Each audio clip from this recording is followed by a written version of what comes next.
ce qui me traumatisait vraiment, c'était de savoir que ma mère et ma grand-mère en étaient décédées avant moi.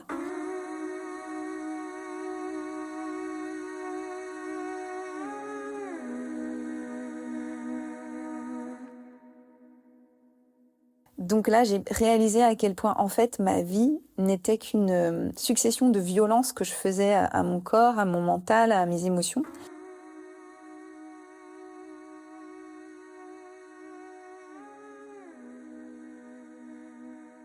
Parfois, la vie bascule avant même qu'un médecin prononce les mots. Une boule sous l'aisselle, une peur qu'on tente d'étouffer, et cette sensation étrange que le corps sait déjà. Quand Adeline apprend qu'elle a un cancer du sein triple négatif, une autre angoisse surgit immédiatement, celle de revivre l'histoire des femmes avant elle. Sa mère, sa grand-mère, toutes deux emportées par la maladie.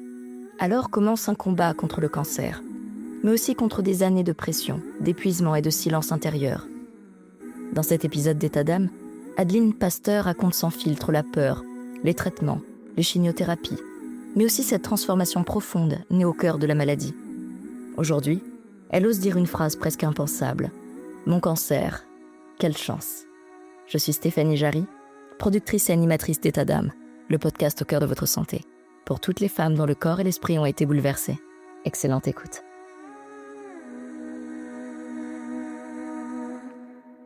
Si je reviens au moment où tout a basculé, en fait, c'était presque avant l'annonce.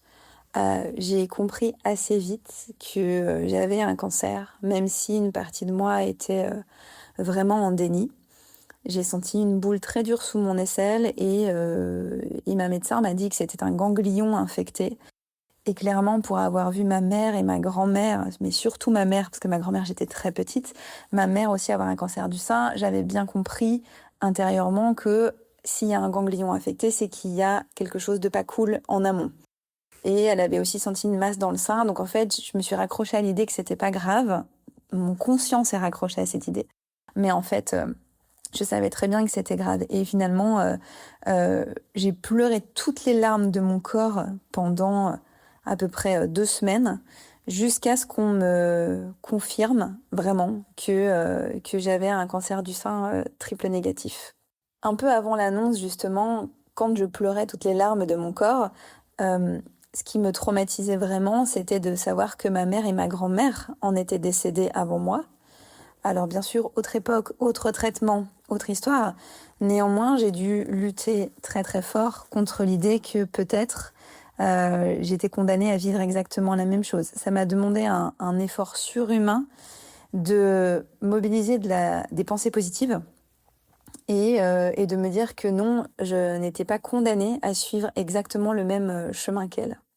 Finalement, lorsqu'on m'a annoncé que j'avais un cancer, je me sentais un petit peu comme une chef de projet. En fait, j'étais déjà dans l'action, j'étais presque pas étonnée et ça ne faisait que confirmer. Je me rappelle que je notais méthodiquement dans un petit carnet ce que me disait le chirurgien en l'occurrence, parce que j'ai pas tout de suite rencontré un oncologue, j'ai rencontré un chirurgien d'abord, donc on m'avait conseillé d'aller voir et qui m'expliquait voilà, vous allez avoir de la chimio et une opération et de la radiothérapie, etc. Et du coup, je prenais note comme si j'étais en réunion. C'était assez drôle, mais je pense que c'était vraiment un élan, un système de protection en fait que j'avais. Et donc j'ai noté méthodiquement et j'étais en mode vraiment genre ça va aller. Tu vas trouver des solutions, tu vas travailler sur ce sujet et tu vas en faire quelque chose. En fait, je me disais, c'était presque comme tu vas réussir ce cancer. C'était un peu bizarre. En tout cas, tu vas réussir ta guérison. Concrètement, finalement, mon monde s'est écroulé et en même temps, j'ai justement pour ne pas que ça s'écroule trop fort, trop vite, j'ai fait en sorte de me raccrocher à l'idée que j'avais peut-être un pouvoir d'action. Moi, j'ai choisi de me dire, ok, je suis très sensible à tout ce qui est thérapie alternative. J'ai vu ma mère essayer plein de choses quand elle était malade et des choses qui fonctionnaient quand même. Elle a été, au final, la maladie s'est répandue bien trop partout, mais elle avait des choses qui l'aidaient énormément. Et puis, j'avais une croyance et une conviction que j'ai toujours forte qui est que je pense qu'on se crée, on peut se créer les maladies. Et c'est pas culpabilisant quand je dis ça, pas du tout, parce qu'en fait, on fait toujours de notre mieux, on est toujours à notre maximum, mais compte tenu d'un certain nombre de paramètres, de pression que l'on s'inflige, de mode de vie que l'on subit, on se sent obligé des fois de pas être vraiment bien dans nos baskets, de faire trop plaisir aux autres, d'être un peu à côté de nous-mêmes. Bah, en fait, tout ça, c'est des violences pour notre corps et c'est ce qui peut générer des pathologies. C'est une possibilité. Bien sûr que c'est multifactoriel, mais moi, en fait, ça m'a aidé de me raccrocher à ça parce que je me suis dit, très bien, si malgré moi, j'ai créé les conditions de cette maladie, ça veut dire que j'ai aussi le pouvoir de dénouer les conditions de cette maladie et de chercher à comprendre pourquoi ça m'est arrivé, qu'est-ce que j'ai à comprendre pour avancer sur le chemin de la rémission, donc avec les médecins et faire tout ce qu'il faut avec les médecins, évidemment, mais aussi qu'est-ce que je peux faire à côté pour comprendre le message de la maladie, en fait. Et c'est vraiment ça qui a guidé toute ma démarche autour du cancer et qui fait qu'aujourd'hui j'arrive à en parler comme une chance parce qu'en fait j'ai nettoyé énormément de choses intellectuellement, émotionnellement, dans mon passif, dans mon histoire et ça m'a mis sur un chemin de mieux-être qui est vraiment hyper important. Avant le diagnostic, il y avait des signaux que j'ignorais un peu en fait. Il y avait déjà des symptômes qui indiquaient que mon corps était à bout de nerfs. Je faisais des migraines absolument tout le temps, mais j'avais vraiment très très souvent mal à la tête. Signe que pour moi, mon cerveau était en ébullition et en pression constante. Quand j'ai de nouveau des migraines, aujourd'hui, par exemple, je sais que c'est quand je suis sous pression. Mais en général, c'est lié à des déplacements éreintants, une situation très courte où je suis sous pression, donc j'arrive à identifier. Là, j'avais vraiment des migraines chroniques. Et c'était pas les migraines comme certains qui ont besoin de s'enfermer dans le noir, mais c'était des maux de tête très très très importants qui m'invalidaient beaucoup et qui duraient sur plusieurs jours et qui faisaient et dont je ne trouvais pas la racine surtout. Et puis je pense qu'il y avait plein d'autres choses dans mon corps qui indiquaient que j'étais dans la zone rouge du stress en permanence, mais moi je me sentais pas stressée. Je me trouvais que les autres étaient les personnes autour de moi qui se plaignaient du stress ou de la fatigue. Je me disais, oh là là, c'est des petites natures. Franchement, il n'y a pas de quoi faire un plat. Moi, je me sentais toujours en maîtrise, toujours à dominer, quoi, quelque part, alors qu'en fait, j'étais dans un état d'épuisement et de fatigue. Et je m'en suis rendu compte au moment où je me suis mise en arrêt maladie pour le cancer. En fait, je me suis sentie autorisée à tout lâcher. Et j'ai senti un soulagement énorme. Donc là, j'ai réalisé à quel point, en fait, ma vie n'était qu'une succession de violences que je faisais à mon corps, à mon mental, à mes émotions. Alors qu'en fait, j'avais qu'une seule envie, c'était de tout arrêter et de souffler. Et finalement, le cancer m'a offert cette opportunité de souffler et m'a déjà donné un premier message, c'est, tu vois, finalement, tu n'étais pas aussi bien que ça dans ta vie jusqu'à présent. Les traitements, c'est vraiment quelque chose. Je peux en parler, mais j'ai toujours des scrupules à en parler parce qu'en fait, on les vit différemment d'une personne à l'autre. Et puis, j'ai pas envie de faire peur à des personnes qui, qui seraient concernées actuellement par la maladie. Parce que c'est très impressionnant, la chimiothérapie, les effets secondaires sont très impressionnants. On perd bien sûr ses cheveux, on a des problèmes de peau, des problèmes digestifs, mais voilà, ça on peut. Ils sont plus ou moins forts selon les gens. Et puis les rayons, pareil, il y a des soucis de peau. Voilà, c'est vraiment dur. C'est très éprouvant pour le corps. Moi, ce que je peux dire, ce qui m'a aidé à supporter la chimio notamment, j'ai remarqué que j'étais en meilleure forme que d'autres personnes parce que je faisais un effort énorme, c'était presque de la sophrologie. En fait, au moment où on me faisait la perfusion, je me forçais à visualiser quelque chose de très bénéfique pour moi. Un liquide doré qui coulait en moi, un arc-en-ciel. Mais c'était vraiment, je m'obligeais parce que c'était quelque chose qui me faisait extrêmement peur. Et finalement, d'envoyer le signal à mon corps que ce qui était en train d'arriver comme produit, c'était quelque chose de très bon, qui allait m'aider, ça m'a permis d'avoir des effets secondaires un peu moins forts, en tout cas en termes de nausées et de fatigue. J'ai remarqué que par rapport à d'autres personnes de mon entourage que je côtoyais à la clinique, à l'hôpital, j'avais pas les mêmes effets J'étais pas sous la couette pendant 5 jours, comme d'autres personnes en parlaient. Voilà, moi, j'étais fatiguée pendant 2, 3 jours, et puis après, je pouvais reprendre une vie presque normale. On a une fatigue en toile de fond qui est évidente, mais j'étais moins handicapée que d'autres personnes. Et je pense que ça a vraiment pu énormément aider, et que accompagner ces soins de ces visualisations positives, ça rend vraiment service à notre corps. Mon quotidien, il a été complètement bouleversé, évidemment. Et surtout, il est complètement millimétré. C'est-à-dire que du jour au lendemain, on ne s'appartient plus. On doit tout... à la fois, on a du temps pour réfléchir, pour penser à soi et pour se soigner. Mais en fait, on a un emploi du temps de ministre. C'est un truc de fou. Quand on fait des chimios, alors il faut prendre des traitements plusieurs jours avant et puis quelques jours après. Mais du coup, il faut un pilulier super précis parce qu'il faut penser à tout. Il faut qu'il y ait des infirmières qui passent après, qui font des prises de sang, qui font des analyses. Et on parle pas de l'opération après où il faut changer les pansements.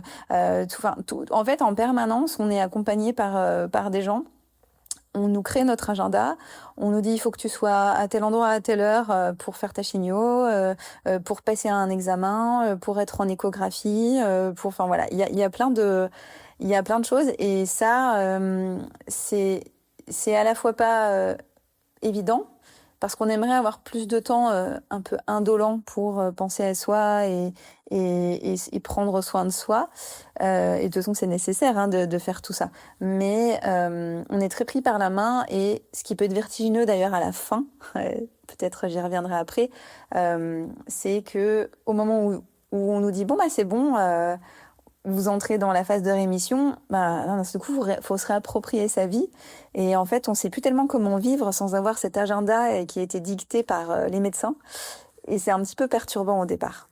Alors émotionnellement, ce que j'ai traversé pendant cette période, c'est vraiment des prises de conscience. Je pense que je peux le dire comme ça. J'ai vraiment j'ai cherché un peu partout des réponses, je lisais des livres, j'écoutais des podcasts, j'allais voir des thérapeutes alternatifs que je connaissais déjà ou d'autres qu'on me conseillait pour me faire avancer, donc des kinésiologues par exemple, pour comprendre les messages du corps, pour comprendre ce que je traversais. Et puis petit à petit, c'était comme une pelote de laine dont je tirais le fil et qui m'apportait des réponses sur le pourquoi, les potentielles raisons qui faisaient que je vivais cette maladie. Donc j'ai découvert par exemple qu'il y avait un héritage extrêmement fort, une reproduction de schéma entre ma grand-mère, ma mère et moi, alors que je le précise, nous n'avons pas de marqueur génétique pour le cancer, en tout cas en l'état de la science, ils n'en ont pas trouvé. Mais ça veut dire qu'on s'est transmis autre chose sur 3 générations. Et visiblement, c'était ce syndrome de vouloir être parfaite pour être aimée, d'être tout le temps sous pression, d'en faire des tonnes, de quelque part nourrir les autres avant nous. Et la symbolique est très forte, sachant qu'on parle du sein. Voilà, c'est l'organe nourricier quand même. Et donc, il y avait vraiment cette chose-là. Donc, je suis allée interroger quelle mère j'étais. Mon petit garçon, à l'époque, avait 6 ans. Et puis après, je suis allée chercher pourquoi je me mettais la pression comme ça et qu'est-ce qu'on m'avait inculqué pour que ça se passe. Donc, comment j'ai été élevée, par quel type de personne. Donc, j'ai fait une relecture aussi de la vie de ma maman et de ce qu'elle m'a transmis, de ce que je me suis obligée à faire toute ma vie, à être tout le temps un bon petit soldat, à être tout le temps la meilleure dans tout, à vouloir m'imposer des objectifs presque inatteignables, et du coup je me sentais toujours inférieure, etc., etc. Et tout ça fait que c'était je me suis rendu compte à quel point du coup je vivais un peu à côté de mes baskets, parce que j'étais toujours en train de chercher soit à être fabuleuse, donc à mettre des objectifs inatteignables, et pour cela à plaire en permanence soit aux autres, soit à ce que j'imaginais que la société attendait de moi. Donc à des injonctions réelles ou imaginaires que je recevais de l'extérieur pour être comme ci ou comme ça. Et donc, quand on n'est pas en phase avec soi-même, c'est sûr que c'est pas bon, c'est pas bon du tout. Et du coup, je forçais tellement sur la machine, je tirais tellement sur mon corps pour pouvoir accomplir toutes ces choses-là que j'adressais à l'extérieur, que finalement, mon corps, il n'a pas eu d'autre choix que de m'envoyer une alerte énorme, et c'était le cancer. Et je parle d'une alerte parce que je pense que si ma vie avait dû s'arrêter, j'aurais fait je sais pas, une attaque cardiaque foudroyante ou je ne sais quoi. Là, en fait, on m'a pas dit stop, tu ne peux plus vivre. Quelque part, mon corps ne m'a pas dit ça. Mon corps m'a dit on n'en peut plus, ça suffit, tu peux plus vivre comme ça. Il faut que tu ouvres les yeux, il faut que tu t'arrêtes, il faut que tu regardes les choses autrement. Et donc, visiblement, les migraines, les petits maux, tout un tas de choses, ça ne suffit pas à te faire t'arrêter. Très bien, on va envoyer la grosse artillerie. Et donc, ben voilà, j'ai vécu ce cancer qui était effectivement peut-être le seul truc suffisamment fort pour me faire stopper ma course, quoi. Alors la peur pendant toute cette période, je dirais elle a pas pris de place. Je me suis pas autorisé la peur. Je me suis mise en mode combattante, convaincue, toujours une histoire d'état d'esprit positif, combatif. Et en fait, la peur, c'était pas un sujet. Je m'interdisais d'avoir peur. Et je faisais en sorte de me convaincre que je faisais tout ce qu'il faut entre les thérapies alternatives et les thérapies conventionnelles pour que ce cancer ne revienne plus. J'ai très rapidement commencé à voir cette épreuve autrement. Je pourrais pas dire qu'il y a eu un déclic, ou peut-être que le déclic, ça a été dès le début, le tout début, même avant qu'on me dise que j'avais un cancer. Je crois que j'ai ce naturel à chercher des solutions aux problèmes. Ça fait partie de moi. Et du coup, c'était un problème pour lequel il fallait que je trouve une solution, à mes yeux. Et donc, j'ai décidé un petit peu comme ça, de façon très intuitive, que j'avais quelque chose à faire de cette maladie et que aussi me mettre dans cette quête intérieure, ça m'a aussi évité de gamberger. C'était aussi une aide en fait, parce que au moins je réfléchissais pas, je laissais pas la peur arriver justement, et ça me permettait de mettre dans de l'action et dans de la transformation qui me mettait en mouvement et qui me donnait l'impression d'être un peu actrice de mes soins et pas seulement de subir les thérapies que l'on m'imposait. Donc petit à petit, j'ai fait ce travail sur moi, j'ai avancé, j'ai eu des prises de conscience qui étaient de plus en plus fortes, de plus en plus importantes, et j'ai tissé tout un récit. C'est ce dont je parle dans mon livre, en fait. Je raconte toute cette prise de conscience, le parcours que j'ai, mon parcours d'épiphanie, je pourrais dire. Et finalement, aujourd'hui, avec le recul, ça fait 5 ans, j'entre officiellement en guérison d'ici le mois de septembre 2026. Donc d'ici quelques mois, puisque là, au moment où je vous parle, nous sommes en mai. Je me suis rendu compte, en fait, que j'étais au début du chemin. C'est-à-dire que ça m'a permis d'initier des choses très importantes, de poser les jalons d'une transformation profonde. Et en fait, je n'étais qu'au début de la transformation. Et finalement, 5 ans après, je suis toujours en train de travailler sur moi de façon très forte. C'est devenu vraiment quelque chose d'indispensable pour moi, de très épanouissant. Et je ne fais que m'améliorer constamment, me découvrir constamment, aller vers toujours plus de conscience, toujours plus de justesse. Et en fait, ça, mais je le dois vraiment au cancer, parce que cette conscience-là fait que j'ai une vie beaucoup plus joyeuse, beaucoup plus alignée, beaucoup plus authentique.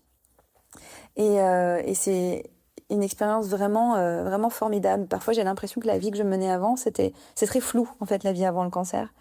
À certains égards. Et la vie après, elle a plus de couleur et plus de vigueur. Ce que je donne comme sens aujourd'hui à cette maladie, c'est vraiment ce que j'expliquais, c'est la possibilité de regarder vraiment ce qui dysfonctionne chez soi et l'opportunité de le transformer, parce qu'en fait, c'est nécessairement pour notre bien. On ne fait pas exprès de se retrouver dans ces situations de stress intense, de trop donner, tout ça, c'est des choses, c'est lié à notre conditionnement, notre éducation. Vraiment, on y est pour rien. Ça, j'insiste, il n'y a pas de culpabilité à avoir. Vraiment, on y est pour rien. Mais en fait, on peut se donner vraiment la chance de changer et de se retrouver soi et d'être plus en phase avec soi. Et en fait, c'est le plus merveilleux cadeau de cette maladie atroce à vivre quand on est dedans. C'est en cela que ça peut vraiment être une chance. Donc dire mon cancer, quelle chance, ce qui est un petit peu subversif, c'est vraiment montrer tout cela. Montrer que on peut vivre la maladie autrement qu'en se sentant condamné, et on peut la voir comme une étape sur notre chemin pour progresser intérieurement, et aller vers plus de richesse pour soi-même. C'est pas une posture qu'on adopte pour les autres, c'est pas ça du tout. C'est vraiment, on se réaligne et en fait, il y a une sérénité incroyable qui se dégage de tout ça quand on se réaligne. Mon rapport à la vie aujourd'hui, il a beaucoup changé. À la fois, je reste la même personne très dynamique qui fait beaucoup de choses, mais tout part d'un autre endroit intérieur. C'est-à-dire que ça part de mon ventre, de mes motivations intrinsèques et pas seulement de ce que les autres attendent. C'est une tendance, par contre, qui est toujours en moi, qui explique que je suis en thérapie depuis tout ce temps pour justement faire attention à ne pas rebasculer dans mes travers précédents. Mais globalement, je passe tout du coup au tamis de la conscience. Il n'y a plus rien qui se fait sans que je sois pleinement consciente, sans que j'accepte aussi d'entendre des choses des fois difficiles. Ma thérapeute, parfois, elle me confronte. Elle me dit, là, attention, il faut prendre du recul sur telle ou telle situation et j'accepte tout ça. C'est-à-dire que je me mets plus d'œillères. Donc, ce qui a profondément changé dans mon rapport à la vie, c'est qu'il n'y a plus de déni de ma part. Je ne fais plus semblant que les choses vont bien. Je regarde ce qui va pas et je traite le problème. Et ça peut prendre un petit peu de temps, mais je suis toujours dans la conscience. Je suis toujours dans les yeux grands ouverts sur des fonctionnements qui pourraient me porter préjudice ou des situations qui ne me conviennent pas.